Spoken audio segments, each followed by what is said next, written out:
एक तरफ जहां गाजा और हमास के बीच संघर्ष विराम की कोशिशें की जा रही हैं, तो वहीं दूसरी तरफ इजरायली सेना ने गाजा में एक शेल्टर स्कूल पर जबरदस्त हमला किया। इसमें 16 लोगों की मौत हो गई। मरने वालों में ज्यादातर बच्चे और महिलाएं शामिल हैं। इजरायली सेना का दावा है कि उसने हमास के आतंकियों को निशाना बनाकर हमलों का अंजाम दिया है। बताया जा रहा है कि गाजा के शेल्टर स्कूल में इजरायली हमलों से बचने के लिए इजरायल का यह बड़ा हमला तब हुआ जब हमास ने एक बंधक को रिहा करने का फैसला किया। हमास ने यह फैसला सीज फायर समझौते पर पहुंचने और गाजा में मानवीय संकट दूर करने को लेकर किया। वहीं अमेरिका ने हमास के इस फैसले को सकारात्मक कदम बताया। यदि यह समझौता अंजाम तक पहुंचेगा तो गाजा में भुखमरी के कगार पर पहुंच चुके 23 लाख लोगों को भोजन नसीब हो पाएगा। यहाँ लाखों लोग भुखमरी के कगार पर जी रहे हैं। गाजा पर युद्ध का अंत, इजराइल को समर्थन का अंत और बमों का अंत भी जरूरी है। हर दिन हम अमेरिकी बमों से गाजा में मरते हैं। हम उम्मीद करते हैं कि इजराइल को समर्थन मिलना बंद हो जाए और भगवान की इच्छा से जो आने वाले हैं वो उससे बेहतर होगा। जो हमने झेला है इस युद्ध का हमेशा के लिए अंत हो। मैं भी यहाँ पीड़ित लोगों में एक हूँ। बेशक मुझे उम्मीद है कि इस दुखद स्थिति में कुछ उम्मीद की किरण होगी जिससे हम गुजर रहे हैं। जब मैं अपनी साथी लोगों को भोजन, पानी और दवा के साथ देखता हूँ तो मुझे खुशी होती है।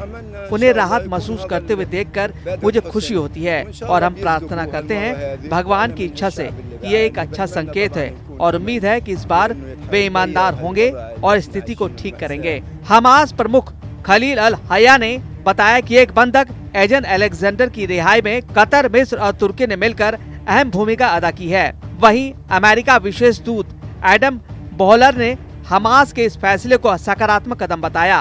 उन्होंने कहा कि राष्ट्रपति डोनाल्ड ट्रंप का मध्य पूर्व में आना मददगार रहा है। यह उसकी सकारात्मक असर है।